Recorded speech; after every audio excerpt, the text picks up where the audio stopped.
की जय।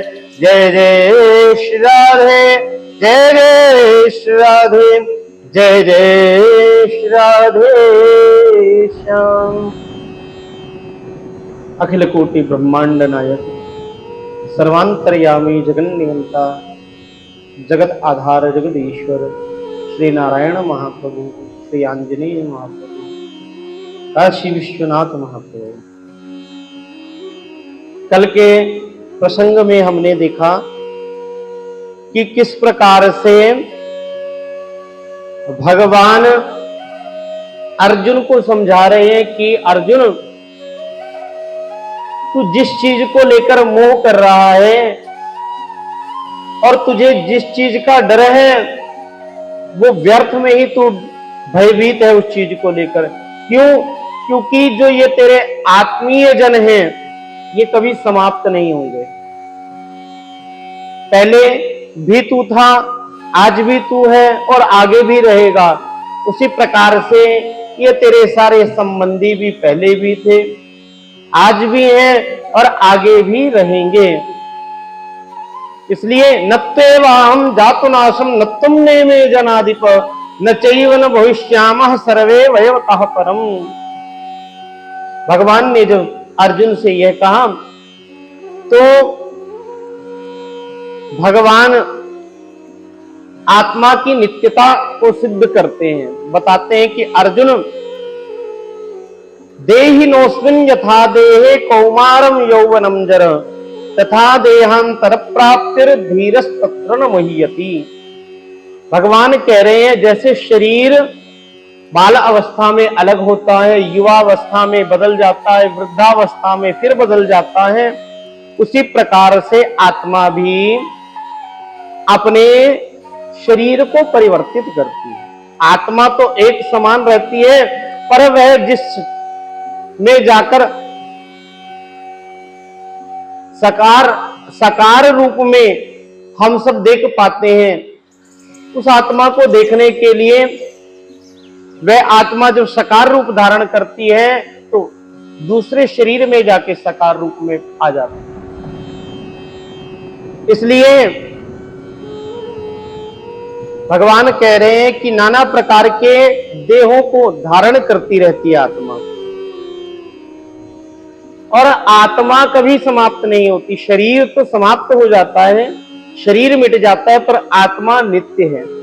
आत्मा की नित्यता और निर्विकारता के विषय में भगवान आगे बता रहे हैं। कहते हैं कि आत्मा नित्य रहती है। अगर आत्मा नित्य रहती है तो ये सुख दुख जो है, इन सुख दुख का तो प्रत्यक्ष रूप से आदमी को अनुभव होता है। जब सुख दुख का प्रत्यक्ष रूप से अनुभव हो रहा है तो आत्मा का क्यों नहीं होता? और भगवान सब प्रकार के संयोग वियोग आदि को अनित्य बताकर उसको सहन करने की आज्ञा देते हैं। भगवान कहते हैं जो सुख दुख है उनको सहन करना चाहिए, ये अनित्य है, ये नित्य नहीं रहते। भगवान आगे कह रहे हैं मात्रा स्पर्शास्तु कौन्तेय शीतोष्ण सुख दुखता आगमापायिनो नित्यास सांस्थितिक्षव भारत। भगवान कहते हैं हे कुंती पुत्र, सर्दी और गर्मी सुख दुख दोनों को देने वाली इंद्रिय विषयों के संयोग तो उत्पत्ति हैं, और विनाशशील और अनित्य ये चीजों को तू सहन कर। इसकी व्याख्या करते हुए क्या कहते हैं कि मात्रा स्पर्श पद जो है इसका भाव क्या है? तो कहते हैं उसके स्वरूप का ज्ञान, आत्मा के स्वरूप का ज्ञान प्राप्त किया जाए उसे मात्रा कहते हैं। यहां अंतःकरण सहित सभी इंद्रियों का लक्ष्य है और उसे स्पर्श कहते हैं। संबंध या संयोग को अंतःकरण सहित इंद्रियों का शब्द, स्पर्श, रूप, रस, गंध आदि विषय, अनेक विषयों के साथ जो संबंध है उसी को यहां मात्रा स्पर्श कहते हैं। जो शरीर, मात्रा स्पर्श शब्द का मतलब बता रहे हैं, जो शरीर किसी भी प्रकार की क्रिया को कर रहा है, इंद्रियों के द्वारा किसी भी प्रकार की क्रिया को कर रहा है, चाहे वो नासिका से हो, चाहे नेत्र से हो, चाहे स्पर्श से हो, चाहे रूप से हो, चाहे रस से हो, जो हमारी 5 ज्ञानेंद्रियां हैं, इन 5 ज्ञानेंद्रियों के द्वारा अगर हमें कोई भी शब्द ये प्राप्त हो रहा है तो उसे मात्रा स्पर्श शब्द कहते हैं। शीतोष्ण सुख दुखता, शीतोष्ण का अभिप्राय क्या है? तो कहते हैं शीत, उष्ण और सुख और दुख शब्द यहां सभी द्वंद्वों के उपलक्षण हैं। इंद्रियों के संबंध को शीतोष्ण सुख दुख कहते हैं। वे समस्त विषयी इंद्रियों के साथ संयोग होने पर शीत, उष्ण, राग, द्वेष, सर्दी, गर्मी, राग, द्वेष, हर्ष, शोक, सुख, दुख, अनुकूलता, प्रतिकूलता आदि समस्त द्वंद्वों को उत्पन्न करने वाले हैं। उसमें नित्य बुद्धि होने से ही हमें नाना प्रकार के विकारों की उत्पत्ति होती है।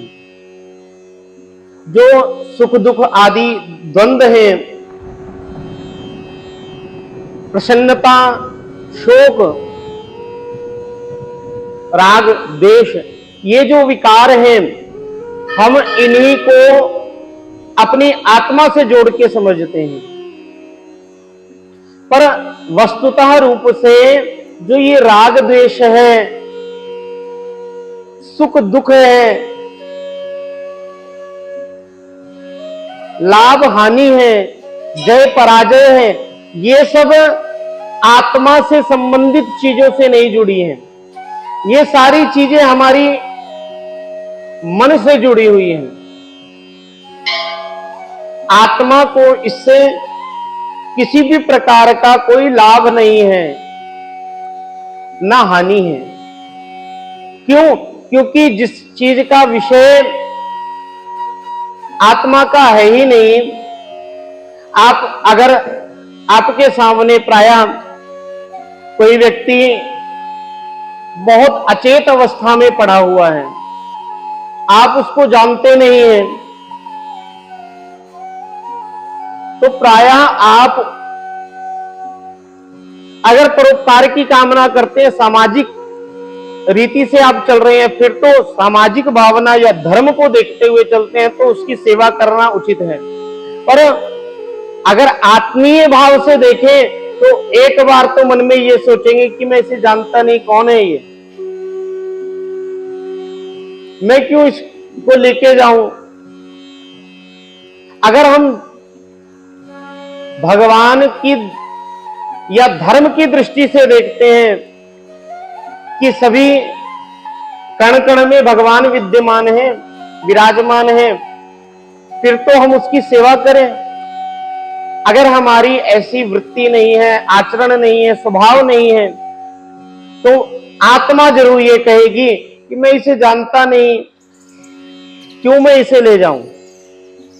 इसलिए उसी प्रकार से जो हमारी आत्मा है, उस आत्मा के साथ में सुख दुख, राग द्वेष, हर्ष शोक, अनुकूलता प्रतिकूलता, ये सारी चीजें नहीं जुड़ी हुई, ये केवल मन से जुड़ी हुई हैं। कहते हैं ना, मन के हारे हार है, मन के जीते जीत। तो मन के विचार करने मात्र से ही आपके जीवन में सुख है, और मन के विचार करने से ही आपके जीवन में दुख है। ये आपने सोचना है कि आपको इस मन के द्वारा क्या ग्रहण करना है। आपके सामने संसार में अनेकों प्रकार के ऐसे उदाहरण होते हैं। आप अगर धर्म पथ पे चल रहे हैं, आजकल लोग फोन चलाते हैं खूब, फोन चलाते हुए उसमें अच्छा भी आता है, बुरा भी आता है। अगर आप की जो मन की वृत्ति है, आप जिस चीज को बार बार सोच रहे हैं, कर रहे हैं, मन उसी ओर भागेगा। आजकल तो ऐसा सिस्टम आ गया फोन में भी कि अगर आप दिन भर मन में कुछ सोच रहे हैं तो वही चीज फोन भी निकाल देगा, गूगल भी उसे सर्च कर लेता है अपने आप। तो कहने का अभिप्राय क्या है, उसी प्रकार से हमारा जो मन है, जो हम चीजें सोचते हैं, वही चीजें हमारे सामने प्रत्यक्ष रूप से हमें दिखने लगती हैं। मन क्या है, मन एक अपनी सृष्टि प्रकट कर देता है। मन की जो सृष्टि है वो बड़ी विचित्र है। कुछ लोग जब शोक में होते हैं तो सोचते रहते हैं, मैं यहां पर हूं, अवश्य ही घर में पीछे ऐसा ऐसा चल रहा होगा। हम यहां बैठे हुए हैं, घर में कोई एक विवाह है, मान लीजिए आप किसी कारणवश वहां नहीं पहुंच पाए और आपका मन वहीं पर लग रहा है, तो आप अगर एकांत में बैठे हैं तो मन में चल रहा होगा कि अब हल्दी की रस्म चल रही होगी, अब बस गीत होने वाले होंगे, अब बारात निकलने वाली है। मानसिक स्थिति और कौन कौन आया होगा, कौन कैसा होगा, ये सारी चीजें मन अपने आप ही रचित कर लेता है, सारी रचना कर लेता है। क्या इसका उद्देश्य सही है? इस रचना को, मन के द्वारा की हुई जो रचना है, क्या सही है? नहीं। क्यों? यहां पर वास्तव में नहीं पता कि ऐसा होगा।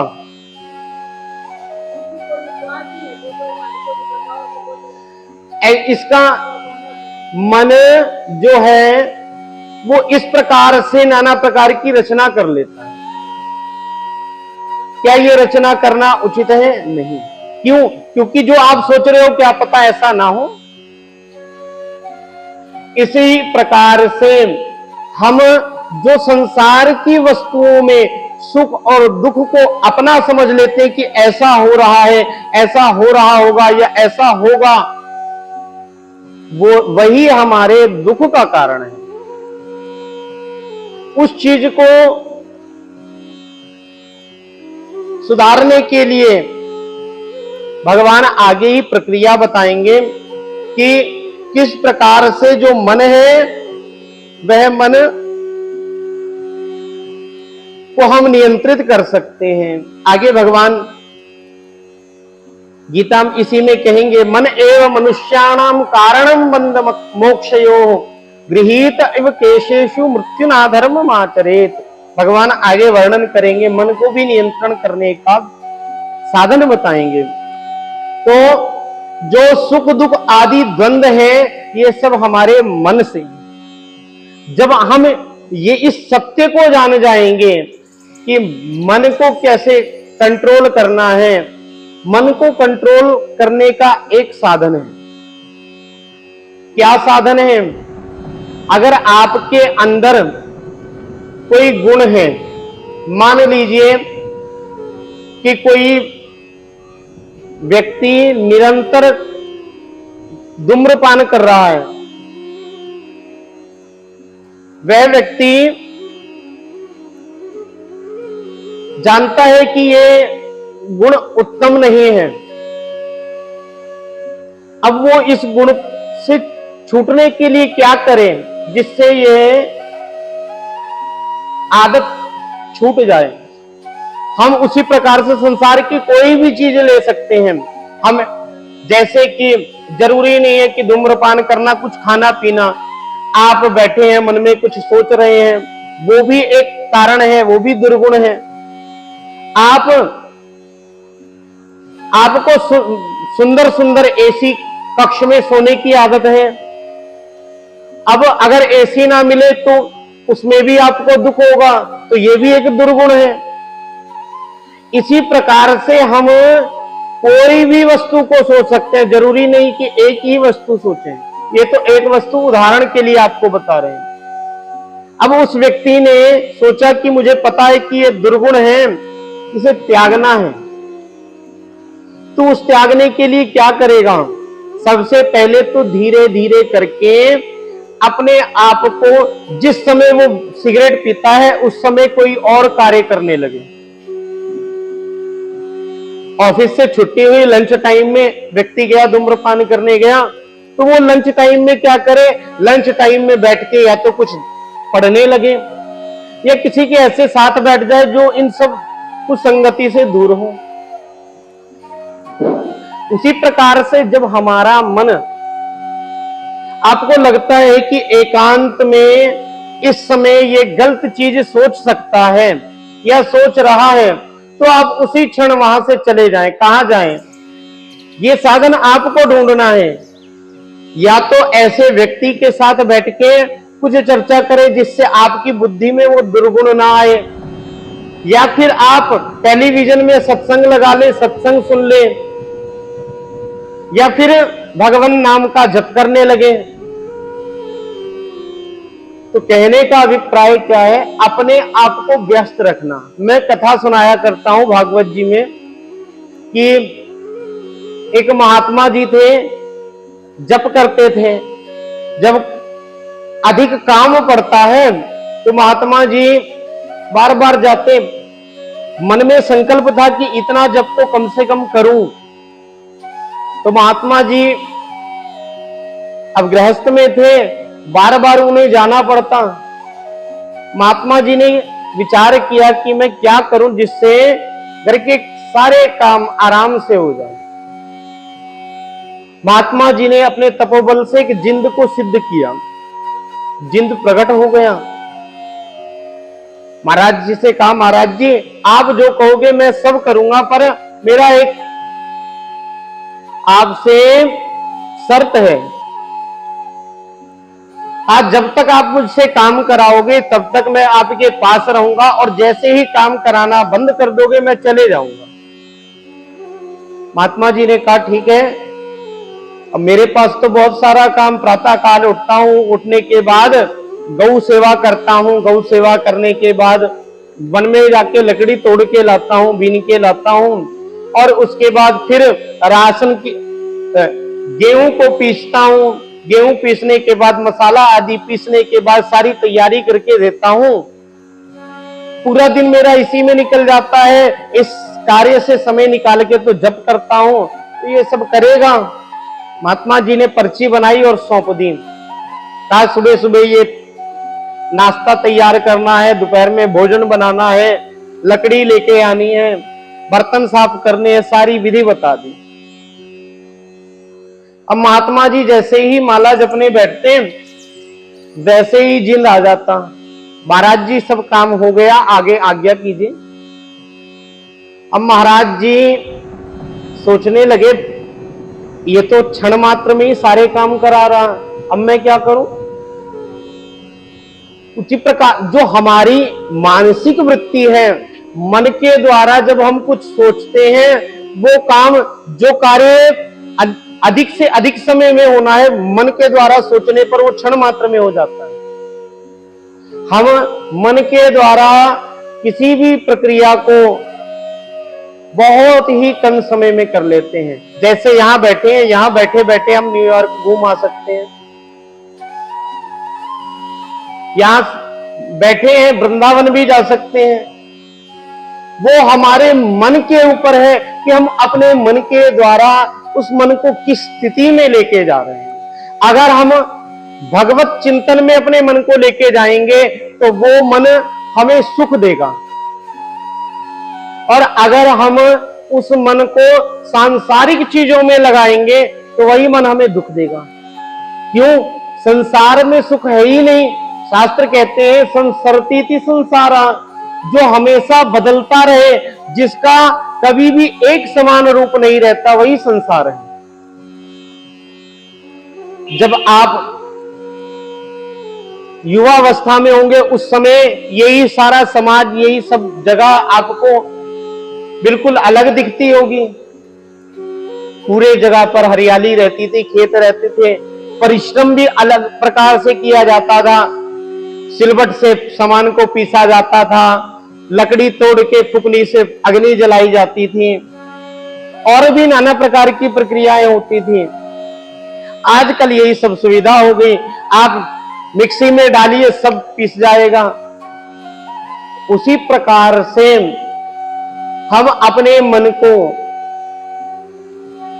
जितना अधिक से अधिक समय भगवत चिंतन में लगाएंगे। पहले तो स्थिति ऐसी थी, लोगों को ना चाहते हुए भी परिश्रम करना पड़ता था, पर आजकल हम सबके पास तो ऐसी सुविधाएं हैं कि वो अपने काम को अधिक समय में नहीं, शीघ्रता से समाप्त करके भगवान का नाम जप कर सकते हैं। पहले कर्म के आधार पर ही लोग कल्याण कर लेते थे, पर आजकल कर्म की स्थिति ऐसी नहीं है। आदमी सुविधा के द्वारा सभी काम को कर लेता है, और जब फ्री हुआ तो खाली बुद्धि शैतान का घर होती है। तो हम अपने मन को कैसे भी करके व्यस्त रखें, और जब हमारा मन व्यस्त रहेगा, भगवत चिंतन में रहेगा, तो आपके जीवन में जो भी दुख है वो सारे दुख समाप्त हो जाएंगे। आपको पता भी नहीं लगेगा। आपको यह है कि कब आए, दुख तो बहुत आए, पर कब चले गए इसका ज्ञान नहीं रहेगा। इसीलिए अपने मन की स्थिति को ऐसा करें। भगवान कहते हैं इंद्रियों के साथ विषय के संयोग को उत्पत्ति, विनाशशील और अनित्य कहकर अर्जुन को उन्होंने सहन करने की आज्ञा देने का क्या अभिप्राय रखा। तो कहते हैं ऐसी आज्ञा देकर भगवान ने यह भाव दिखाया कि सुख दुख देने वाली जो इंद्रियों के विषय के साथ संयोग है वह क्षणभंगुर है और अनित्य है। जो इंद्रियों का सुख है वो केवल मात्र क्षण भर के लिए है।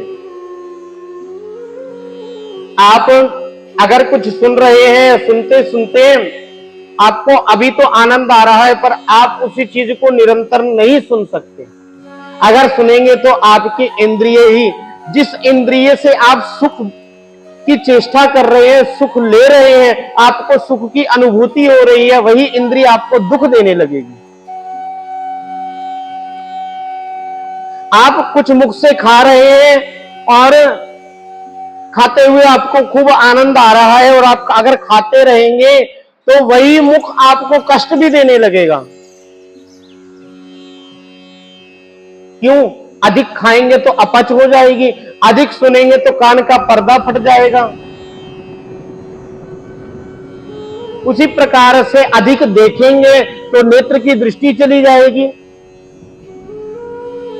अधिक कुछ सूंघेंगे तो किसी भी चीज का सूंघने का स्वाद नहीं पता नहीं लगेगा कि ये क्या है। तो इसीलिए शास्त्र कहते हैं कि जो संसार की चीजें हैं, जो हम इंद्रियों के द्वारा सुख भोगते हैं, वो सुख अनित्य है। क्यों? क्योंकि जो चीज आपके जीवन में समाप्त हो जा रही है, क्षण मात्र के लिए है, तो क्या वो नित्य हो सकती है? नित्य तो वह चीज है जो आपके साथ अभी भी रहे और शरीर छोड़ने के बाद भी रहे, अथवा आपका जब से जन्म हुआ मृत्यु तक भी अगर आपके साथ में वह चीज है तो भी आप उस चीज को अपना समझें। पर क्या जन्म से लेकर मृत्यु तक भी कोई चीज साथ रहती है? नहीं रहती। अपने माता पिता भी साथ छोड़ के चले जाते हैं। तो कहने का अभिप्राय क्या है कि संसार की कोई भी ऐसी चीज जो हम देखते हैं वो हमारी है ही नहीं। तो भगवान यही कह रहे हैं कि ये जो संसार इंद्रियों के द्वारा सुख है वह अनित्य है, इसीलिए उसमें वास्तविक सुख का लेश भी नहीं है। बंधु बांधवों का संयोग, हर्ष शोक, ये सब मत करो। क्योंकि अंतःकरण और इंद्रियों के द्वारा ही अन्य विषयों की भांति उसके साथ संयोग वियोग होता है। अगर हम संसारिक चीजों में, संसार के संबंधों में अपने सुख को देखते हैं, तो उन्हीं सुख को देखने मात्र से, मन से विचार करने मात्र से, उनको मन के द्वारा मानने मात्र से हमें सुख और दुख होगा। हम मन के द्वारा इन विचारों को मान लेंगे कि ये हमारा है, ये नहीं है, ये करना चाहिए, ये नहीं करना चाहिए, तो यही जीवन में दुख है। आगे भगवान कहते हैं, इन सबको सहन करने से क्या लाभ होगा? जो ये सुख और दुख को सहन करता है उसमें क्या लाभ होगा? तो कहते हैं, यम हि न व्यथयन्त्येते पुरुषं पुरुषर्षभ सम दुःखः सुखम धीरं सुमृतत्वाय कल्पते। भगवान कहते हैं कि दुख सुख को समान समझने वाले जिस धीर पुरुष को ये इंद्रिय और विषयों के संयोग व्याकुल नहीं करते, वह मोक्ष के योग्य होता है। जिसको संसार के या मन के द्वारा मानने वाले सुख दुख व्याकुल नहीं करते, चिंतित नहीं करते, भयभीत नहीं करते, कष्ट नहीं देते, उसी व्यक्ति के लिए संसार मोक्ष के समान है। कहते हैं, नीति कहती है कि जिसकी पत्नी आज्ञाकारिणी हो, पुत्र धर्मनिष्ठ हो, घर में नित्य भगवत चर्चा हो, भगवत पूजन हो, उसके लिए ये संसार ही स्वर्ग है। और जिसके घर में ये सब कुछ भी क्रियाएं ना होती हो, उसके लिए यही संसार नरक है। इसीलिए वह व्यक्ति इस संसार में होते हुए भी मृत्यु के समान है। वर्णन आता है कि मृत्यु कितने प्रकार की है। केवल शरीर छोड़ देने का नाम ही मृत्यु थोड़ी है कि आपने शरीर छोड़ दिया और आप मर गए, सामने वाला व्यक्ति मर गया, उसको हम मृत्यु नहीं कह सकते। उस समय तो उसने शरीर का त्याग कर दिया, मृत्यु कहां से आई?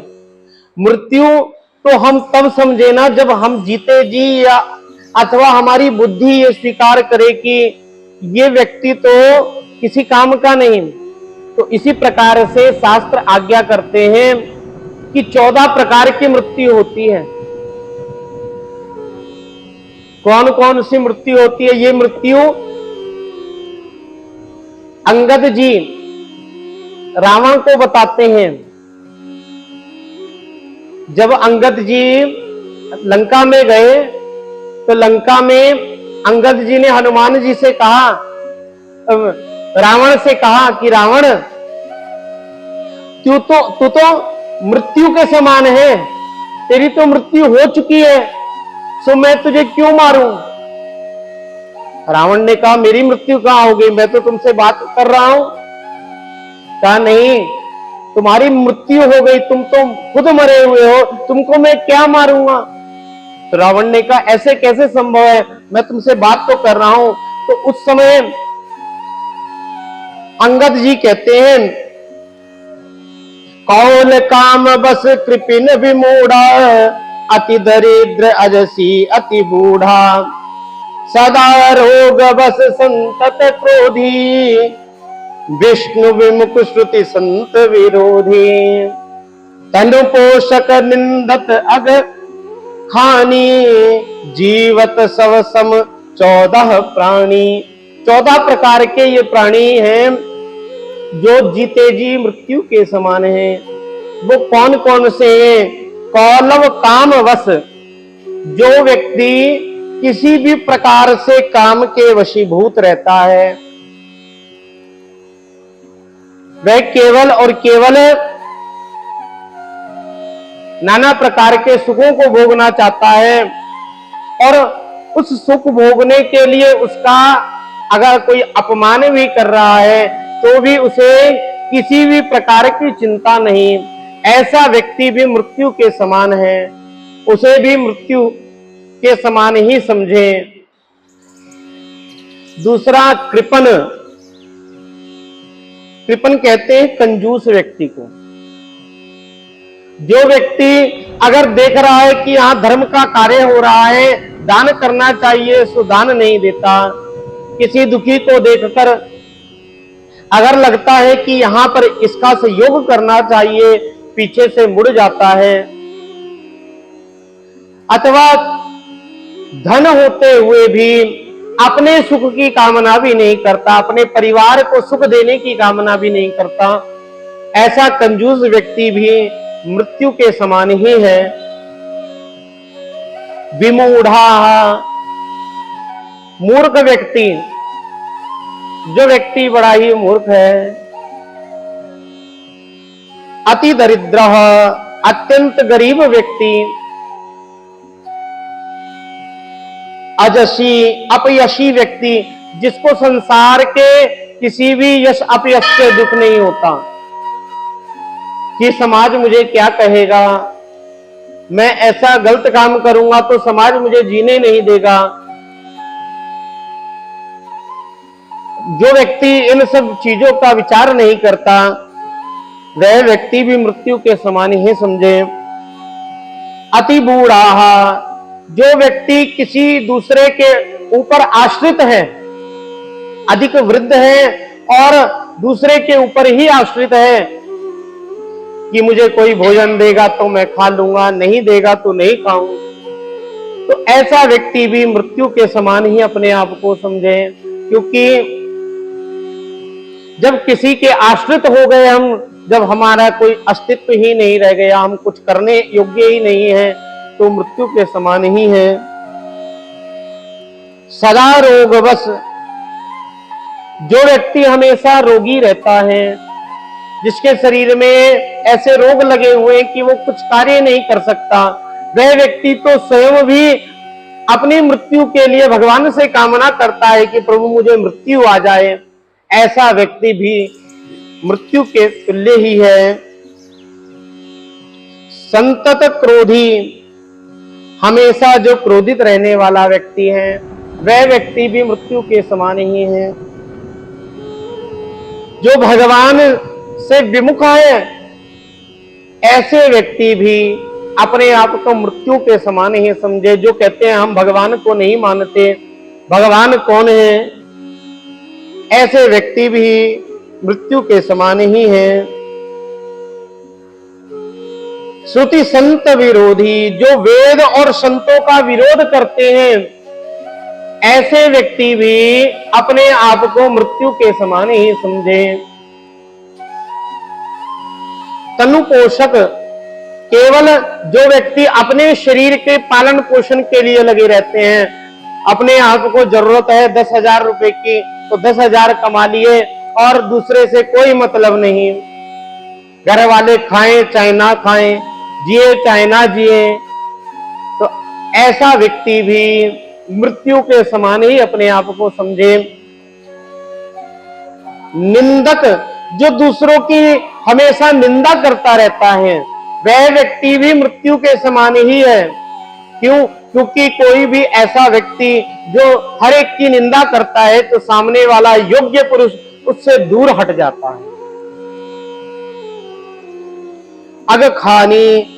जो पापी भोजन करने वाला व्यक्ति है, अथवा जो भक्ष अभक्ष का ज्ञान नहीं रखता, क्या खाने योग्य है क्या खाने योग्य नहीं है, अथवा कहीं भी जाके कुछ भी खा लेता है, ऐसा व्यक्ति भी मृत्यु के समान है।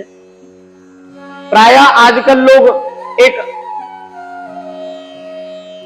ट्रेड चल पड़ा है कि कहीं पर 13वीं हुई तो वहां जाके ही भोजन कर लेंगे, और भी कहीं गए तो वहीं जाके भोजन पा लेंगे। शास्त्र कहते हैं कि भोजन को बड़े सोच विचार के करना चाहिए। कोशिश तो ये हो कि अपने पवित्र हाथ के द्वारा ही स्वयं पकाएं और फिर पाएं। अथवा अगर आपको पता है कि ये व्यक्ति पवित्रता से भोजन बनाता है तो ही भोजन ग्रहण करें। जब तक हम भोजन को नहीं सुधारेंगे, अपने खान पान को नहीं सुधारेंगे, तब तक मन कभी नहीं बदल सकता।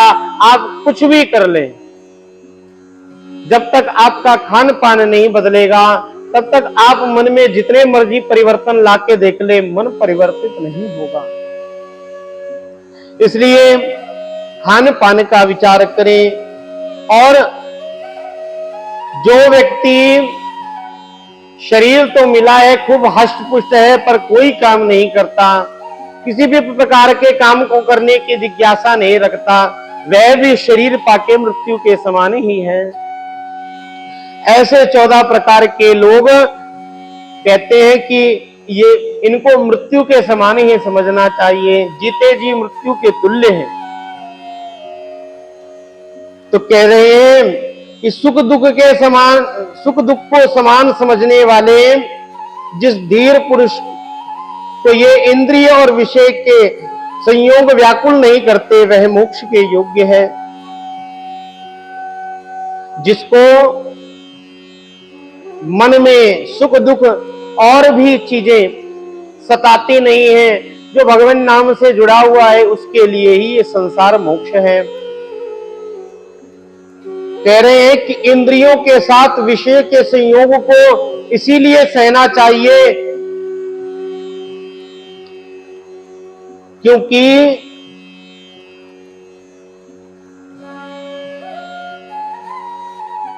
यह सुख दुख इंद्रियों के द्वारा प्रकट होते हैं, आत्मा के द्वारा प्रकट नहीं होते हैं। और जो चीज हमारा अस्तित्व किससे, आत्मा से हमारा अस्तित्व है। हमें कोई व्यक्ति किस प्रकार से जानता है, हमारे आत्मा के द्वारा। आपकी आत्मा जितनी चेतन रहेगी उसी प्रकार के लोग आपको मिलेंगे। और इसीलिए आगे कहते हैं भगवान, पुरुषम पुरुषर्षभ, कहते हैं कि ऋषभ श्रेष्ठ वाचक है। पुरुष में जो अधिक सूरवीर और बलवान हो उसे पुरुषर्षभ कहते हैं। यहां अर्जुन को पुरुषर्षभ नाम से संबोधित करके भगवान ये भाव बता रहे हैं कि तुम बड़े सूरवीर हो, सहनशीलता तुम्हारा स्वाभाविक गुण है, तुम सहज ही इन सबको सहन कर सकते हो। जो तुम सोच रहे हो कि कोई मर जाएगा तो मुझे बड़ा दुख होगा, मुझे कष्ट होगा, अर्जुन तुम ये सब कष्टों को सहन कर सकते हो। क्यों? क्योंकि तुम बड़े सूरवीर हो। जो व्यक्ति कठिन परिस्थिति को सहन कर पाता है, वह ही व्यक्ति अपनी बुद्धि से इन विकारों को भगा सकता है, दूर कर सकता है। जो व्यक्ति हार मान जाता है, वह व्यक्ति इन शोक हर्ष इन परिस्थितियों से नहीं लड़ सकता है। उसका मन और इंद्रियां उसी के शरीर पर हावी हो जाती हैं। और जब शरीर की इंद्रियां शरीर पर हावी हो जाती हैं तो व्यक्ति बड़े ही कष्ट को भोगने लगता है। जब तक आपकी इंद्रियां आप पर हावी नहीं है तब तक ही आप सुखी हैं, और जब इंद्रियां आप पर हावी हो जाएंगी तो आपको और दुख होने लगेगा। क्यों? क्योंकि नेत्र से दिखना बंद हो जाएगा, तो नेत्र से दिखना बंद हो जाएगा तो अगर आप कुछ देखना चाहते हैं तो नहीं दिखेगा। आप भोजन पाना चाह रहे हैं पर भोजन में तो कीड़े पड़े हुए हैं, अगर आपको दिख नहीं रहा तो क्या पता आप वो कीड़ों को भी खा जाएं। आप कुछ सुनना चाहते हैं पर नेत्र खराब हो गए, इंद्रियां काम नहीं कर रही, मन तो कह रहा है कि मुझे सुनना है पर सुन ही नहीं पा रहे हो, चाहते हुए भी नहीं सुन पा रहे हो तो भी कष्ट होगा। मुख का स्वाद चला गया, आपकी खाने की इच्छा है कि मुझे ये खाना है, मेरी ये वस्तु प्रिय है, पर स्वाद ही नहीं आ रहा, ऐसा खा के भी कष्ट होगा। इसीलिए जब इंद्रियां कार्यरत जब तक है तब तक हम इन इंद्रियों को परिवर्तित कर सकते हैं। जब हम इन्हीं चीजों को, जो संसार की चीजें हम ग्रहण कर रहे हैं, इन्हीं चीजों को बदल लेंगे। खाते तो हम शरीर को चलाने के लिए ही है, पर हमारी बुद्धि ये भेद बदल दे कि हमें स्वाद नहीं आ रहा, हम अपने पेट को शांत करने के लिए खा रहे हैं। अगर हम स्वाद के लिए खाएंगे तो फिर अपच हो जाएगा, और अगर पेट के लिए खाएंगे तो पेट ठीक रहेगा। स्वाद के लिए तो कुछ भी आ जाएगा। अगर बासी रोटी भी अगर हमको मिल जाएगी तो वो पेट भरने के लिए व्यक्ति वो भी खा लेता है। अगर स्वाद के लिए ही आदमी जिएगा तो इंद्रिय को तो प्रत्येक दिन नया स्वाद चाहिए, और जब प्रत्येक दिन नया स्वाद चाहिए तो फिर आप यही सब करते रह जाएंगे, और एक समय ऐसा आएगा कि अगर आपके पास कुछ नहीं भी है तो फिर कष्ट होना शुरू हो जाएगा। इसीलिए तो हम सबको कष्ट होता है। क्यों?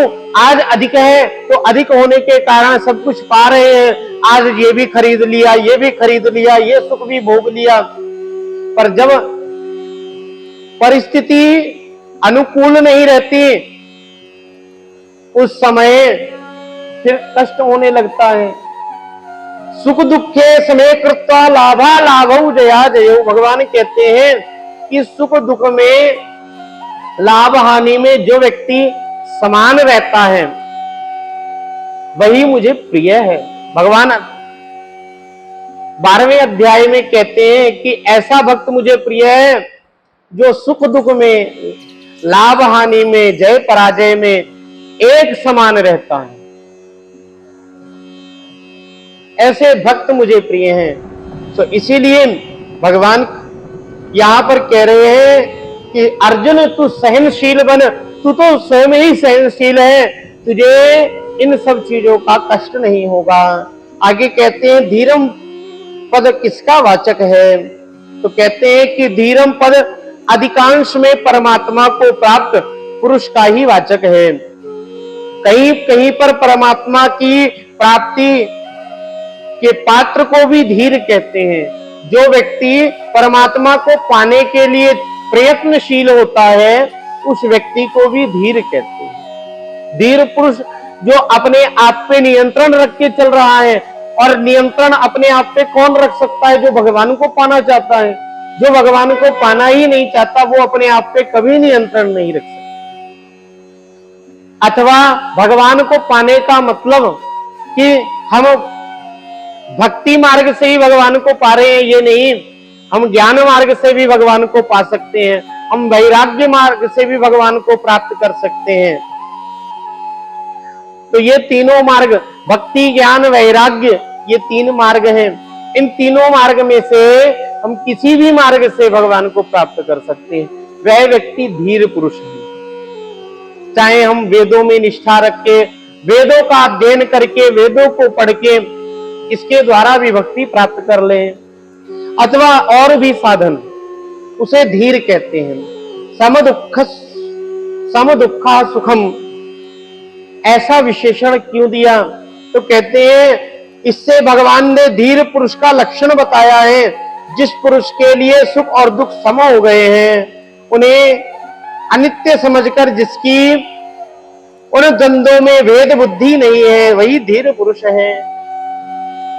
जो व्यक्ति किसी भी प्रकार से सुख दुख को नहीं सहन कर रहा, अथवा सुख दुख आने पर भी उसे कुछ भी महसूस नहीं हो रहा, वही धीर पुरुष है। आगे एतत्ते पद का प्रयोग कर रहे हैं, इसका क्या अभिप्राय है? तो कहते हैं विषयों के साथ इंद्रियों के जो संयोग है, जिसके लिए मात्रा स्पर्श पद का प्रयोग किया गया, उन्हीं का वाचक यहां एतत्ते पद है। न व्यथयन्ति से हम यह भाव देखते हैं कि विषयों के संयोग और वियोग में राग द्वेष और हर्ष शोक न करने का अभ्यास करते करते जब साधक की ऐसी स्थिति हो जाती है कि किसी भी इंद्रिय का किसी भी भोग के साथ संयोग किसी भी प्रकार से व्याकुल नहीं करता, उसमें किसी तरह विकार उत्पन्न नहीं होता, तब यह समझना चाहिए कि वह धीर पुरुष है, उसे सुख दुख से किसी भी प्रकार से कष्ट नहीं होता, वह मोक्ष के योग्य हो जाता है। जिस व्यक्ति को सुख दुख से कोई कष्ट नहीं होता वह ही मोक्ष योग्य है। इससे भगवान ने यह दिखलाया कि समभाव वाला पुरुष मोक्ष है। जिसके जीवन में समभाव आ गया वही मोक्ष को प्राप्त कर गया, जीते जी वही मोक्ष प्राप्त कर लिया। ऐसे बड़े संत महात्माएं जिनकी दृष्टि में सारे एक समान हैं, सो स्वयं ही वो जीते जी ही मोक्ष प्राप्त कर लिया उन्होंने। ये नहीं कि शरीर छोड़ेंगे तो उन्हें मोक्ष मिल गया। महात्माओं को तो मोक्ष तभी मिल जाता है जब उनके अंदर समबुद्धि आ जाती है। आगे कहते हैं भगवान ने आत्मा की नित्यता और निर्विकारता का प्रतिपादन किया।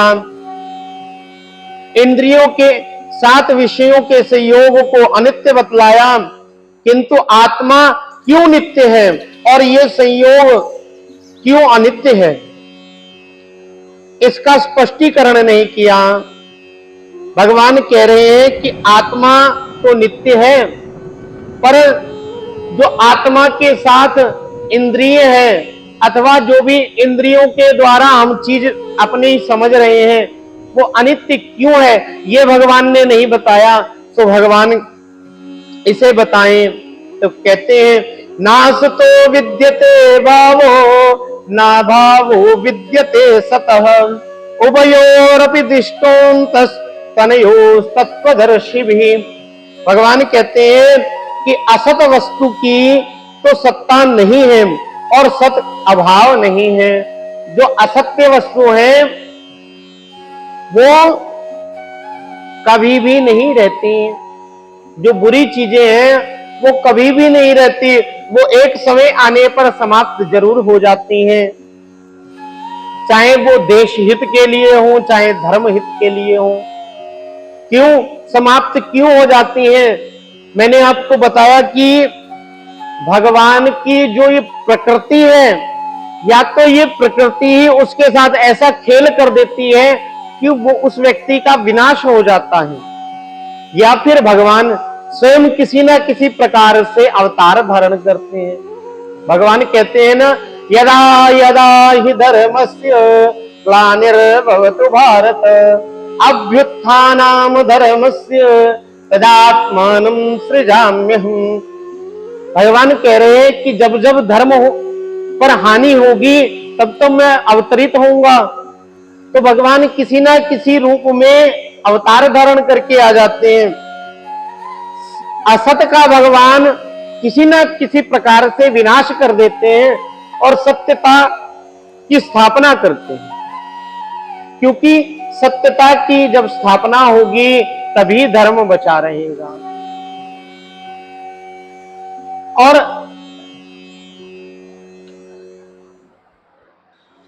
इस प्रकार इन दोनों का ही तत्व और तत्व ज्ञानी पुरुष द्वारा देखा गया है। कह रहे असत्ता पद भगवान ने क्यों कहा, उसकी सत्ता नहीं है ये क्यों कहा?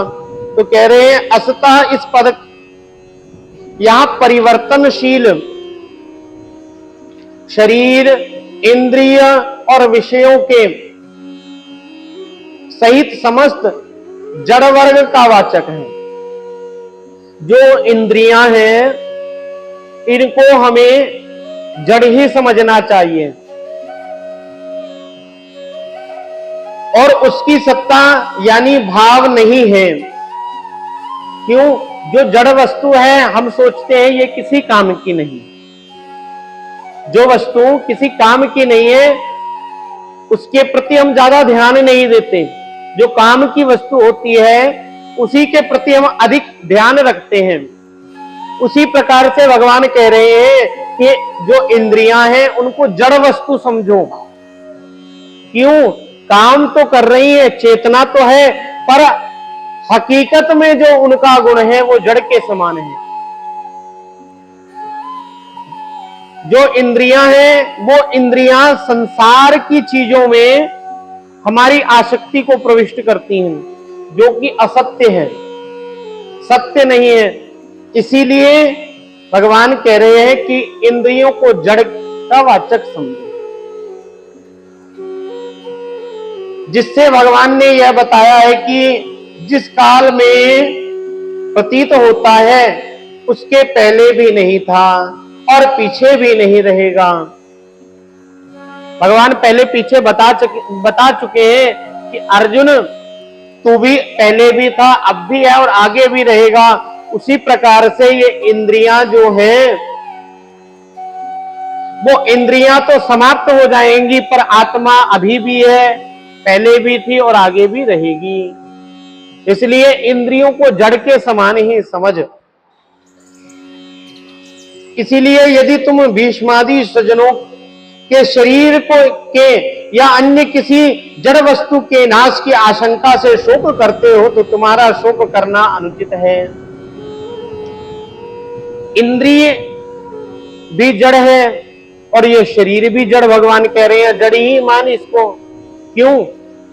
काम तो कर रहा है, पर जो इसका गुण है वो गुण जड़ के समान है। क्योंकि अगर इस शरीर को ही सत्य समझ लेगा, आत्मा को नहीं समझेगा, तो तुझे सुख होने वाला नहीं। तू इस शरीर को अपना समझेगा तो ये जो बंधु बांधव है इनको भी अपना मानना पड़ेगा। जब आत्मा को ही अपना समझेगा तो जब तुझे ये ज्ञात हो जाएगा कि आत्मा अनित्य है, आत्मा कभी मरती नहीं, तो सामने वाले की भी आत्मा कभी नहीं मरेगी, वो भी नित्य रहेगी। तेरे गुरु की भी मृत्यु नहीं होगी। भगवान अर्जुन को ये समझाना चाह रहे हैं। ऐसा सुंदर भाव प्रकट करते हुए भगवान ने अर्जुन को समझाया। बोले लक्ष्मी नारायण भगवान की जय, वृंदावन बिहारी लाल की जय, द्वारिकाधीश की जय, श्री राम जय।